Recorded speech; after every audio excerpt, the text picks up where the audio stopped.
Hello YouTubers, this is Mega Man Z Team, aka The Shadow, and I'm playing Let's Play Big Dig. This is episode 3, I believe now. I'm just gonna kinda go and cover what I've been doing while I was not recording. I did a lot of stuff, but it was a lot of stuff that probably is not worth putting on a video because I've been pretty much mining for like a whole day yesterday after the second episode was done recording.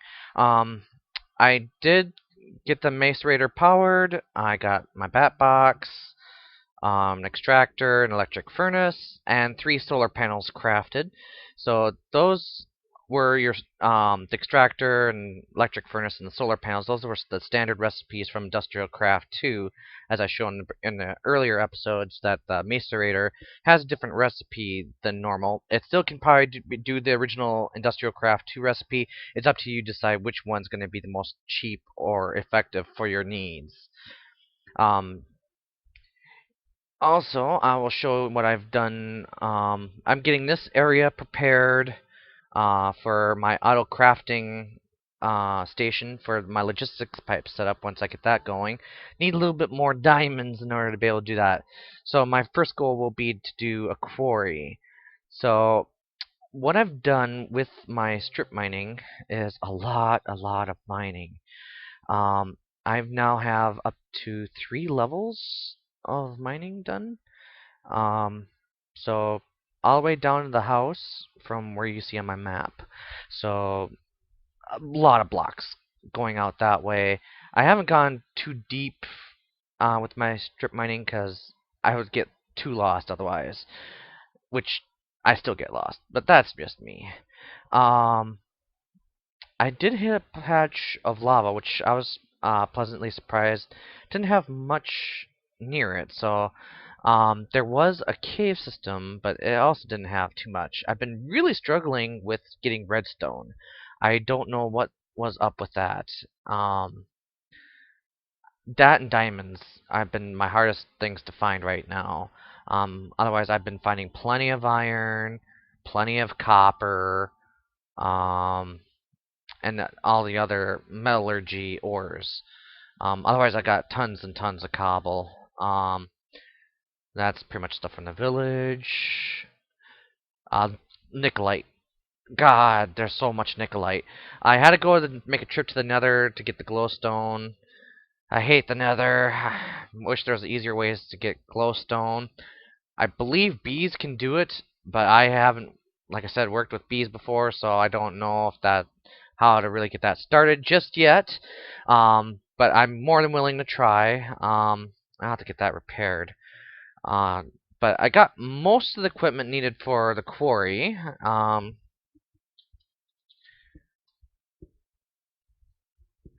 So here I got my 3 iron gears. I got the 2 golden. I just need the last diamond gear and repair the diamond pickaxe. Or create a new diamond pickaxe, one of the two. And then I'll have the quarry ready, and then I'll just have to make a bunch of buildcraft pipes to go and feed into a storage area. I'll probably personally manage that, so I don't have to go and craft too many of the diamond, well, eventually I'll have to get a lot of the diamond transport pipes. Right now I've just been trying to get more glass. I did craft the power tool. It's a pretty simple recipe. 2 iron and wiring, which is taking a gold bar and breaking it down to gold nuggets. And you'll for each gold bar you get 9 nuggets, and then putting a piece of redstone gives you 8 wiring. So I did do the glove and the helmet because I wanted primarily to have the solar generation help power my equipment, the auto feeder just because I'm lazy, Uh, underwater breathing, always a good thing. I haven't put any of the armoring on yet, and I personally like the Citizen Joe styled armor, so I use that. And then for the power tool, I did get all the modules. I kept them at their lowest setting to go and conserve energy because I really don't feel like I need major boost.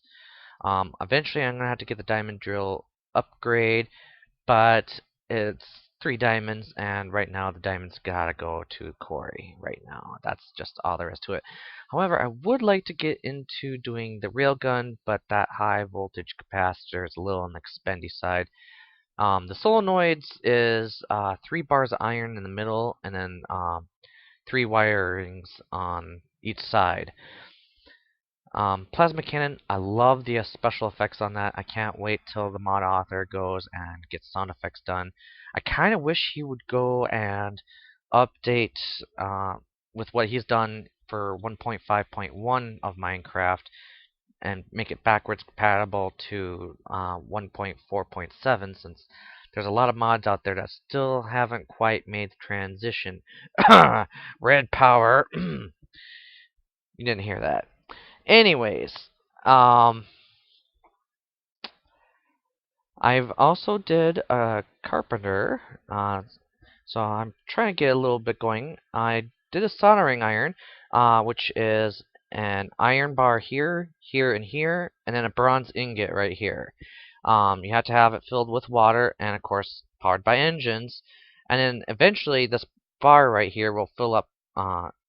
It's going to be a yellow color, and once it's to the top, it should then put the soldering iron right here. So here's my soldering iron. What it's going to be able to do is when you right click, you get this menu. If you have a circuit board, you put it right here, but you don't want to do that yet until you have your tubes. So that will allow you to go and get to the multi-farms, which I'm trying to go and get in the practice of using now, because once you make that transition to 1.5.1, the old forestry machines are gone. You can't use them. So I've been seeing a lot of recent videos that have been showing the old machines for 1.4.7. That might be great and all, but it's probably going to be best to start learning to use the actual multi-farms. And I'm going to have to try to learn it myself, so I mean, everybody's going to be learning something new with it. There's some plus and minuses to it. I kind of want to have a more automated farm. I don't like the way they have it set up for the manual farming. Maybe if I play around with it more, maybe I'll come to like it. I don't know. I personally like to automate a lot of things. So anyways, for the tubes, you're going to need the thermiotic fabricator. You need to have it supplied with energy to gradually build up this heat meter right here. Then you can put different materials here to melt down to create liquid glass, and then you put in your recipes here to get the various tubes. If you're not sure what type of recipes to use, NEI is your friend. As you can see, we have different tubes. We have the copper, tin, bronze, iron, golden, diamantine, obsidian, blazing, rubberized, emerald, apatite, and lapis electron tubes. And these will be installed on your circuit boards. The circuit board depends, the level of circuit board, I should say, will allow for a different amount of these tubes to be installed. I'll probably show that when I get to that actual point in time in a video. Oh, I'm out of food again.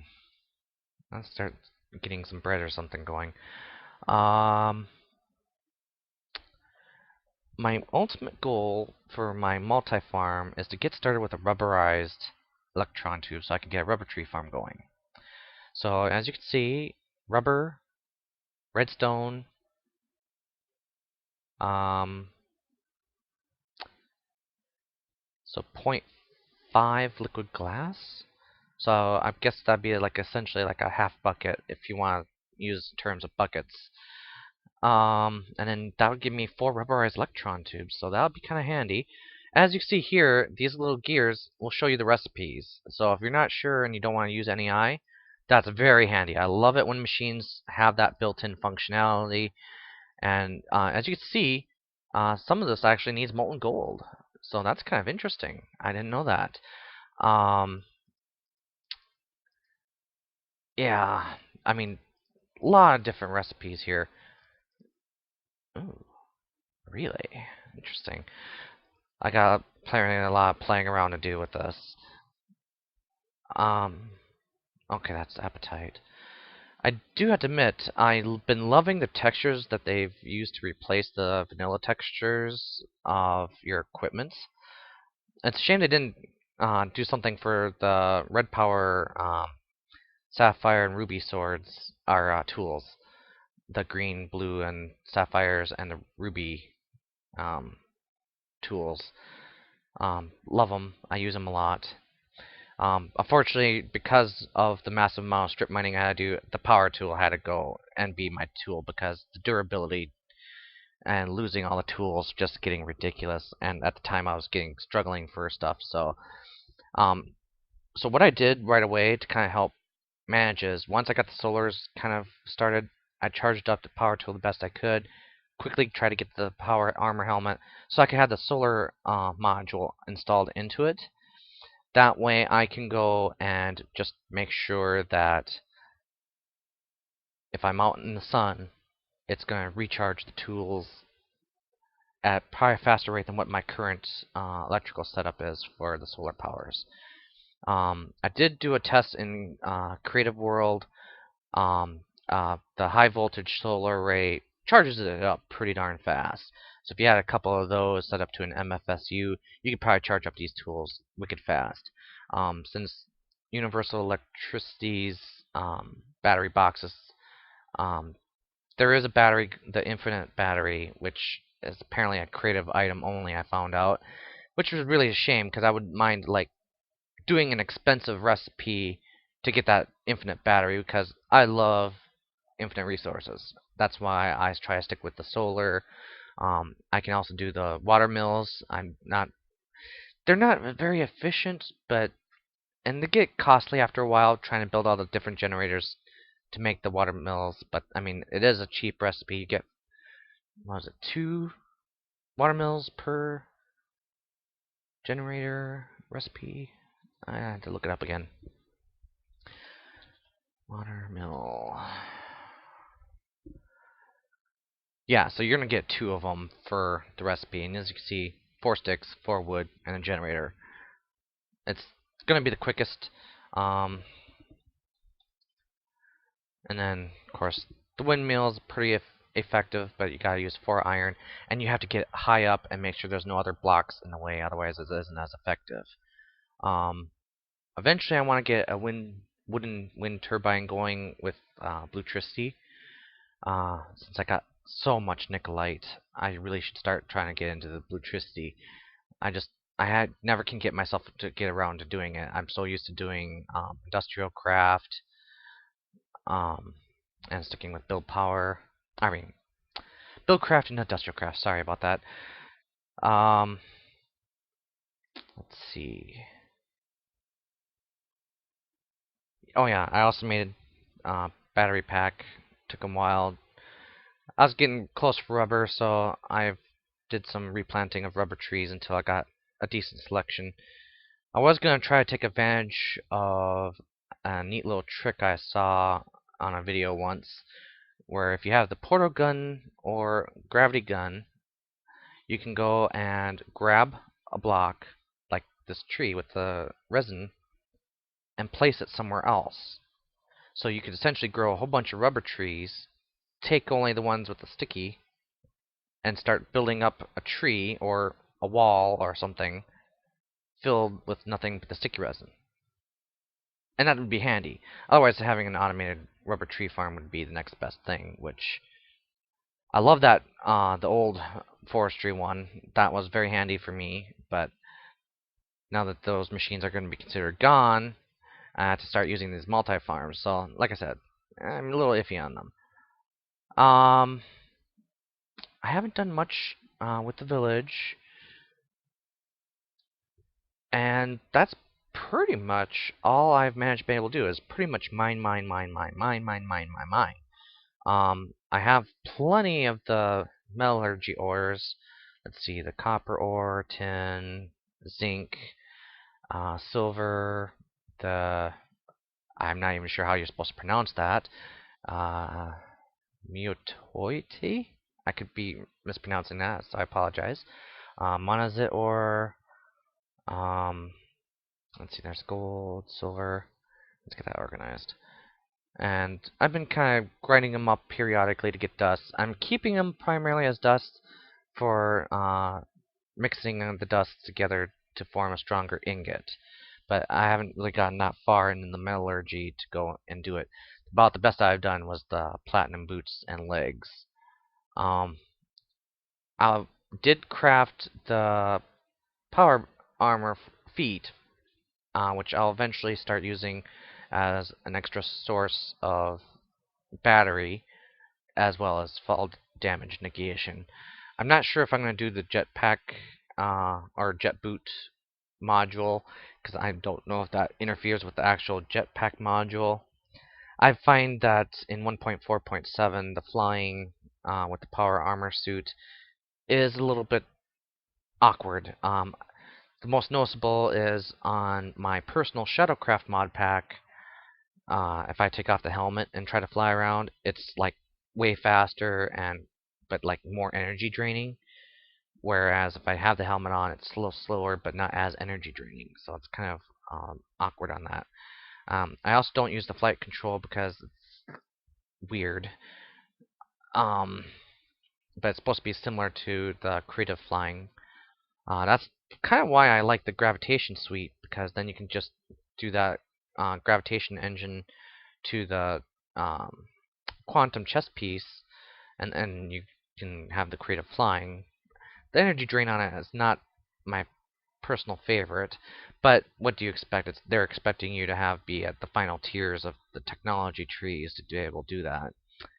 Let's see.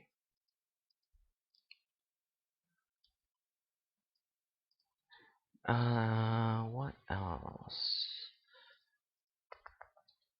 So yeah, I'm gonna try to get started in some forestry. I don't know if I'll record another video, but I want to make sure I have all the proper materials. I want to get the quarry started, so I'll probably be back to mining, get the quarry going, and then maybe resume the video again some other time for that. But like I said in the previous episode, I need suggestions. You need to tell me what you'd like to see, and I'd be more than happy to do it. I kind of don't have any specific plans, so you guys are the ones that are going to be the inspiration to go and help make this get further along. If you know of better setups that are easier to do or more efficient, be sure to share them. I'll be more happy to go and make those kind of changes, and then I can go and give you the proper credits and all that lovely stuff. But yeah, otherwise you can subscribe to my channel so that you can get the updates when I post up another video. I don't know how frequently I'll get to do the videos. So far, I'm planning to try to do every day if possible. Just because I'm not working at the moment and just job hunt, looking for work. So in the meantime, I'm just doing Minecraft. I will probably do another video soon, showcasing what I've done on my Shadowcraft mod pack, and what all I have on it, just for shows until I can get the 1.5.1 finished. I'm waiting for Buildcraft to release 3.5.1 because the logistics pipes mod has been updated to match that version, but Buildcraft has not updated it, and I don't have a means of figuring out how to properly compile it with Apache Ant. So once that's going, I could probably actually have a 1.5.1 server going, or at least try to get a server going. I'll probably try using the my MC admin server suite, where it'll allow you to use Bukkit, as well as doing Forge-related items in it. It has been working pretty decent. I think I've only encountered a few errors that I have to go and resolve, but it could work. The tricky part will be trying to get it to work with my current computer, if it's going to be on this machine or if it's going to be on my dedicated Dell PowerEdge. I think it's 28 or 2950. It's got a decent amount of power. I kind of want to have more RAM in it though. It does seem a bit laggy to me when I used it for testing purposes with my friends. So we'll have to see. I need to still get the right configuration done on it, but I am at a loss on how to get it properly configured. So if anybody knows anything about server technology and have worked with the Dell PowerEdge 29 or 2850s, uh, shoot me an email or something, or comment saying, hey, this is a video on how you can go and set up a RAID 10 configuration. I probably will use Windows Enterprise 2008 R2, or I may end up using a Linux server distribution. I haven't decided just yet. But I mean, there's a lot to it. I haven't really worked with actual servers, truly dedicated servers. This one is a rack-mounted server that I have. First one, it was a really good deal. Got quite a bit out of it than I expected. But yeah, so that's pretty much it that I'm going to do for this video. So, like I said, leave any comments of what you'd like to see. I kind of would like to know so I can go and further improve the videos. So I hope everybody has a great time. See you later.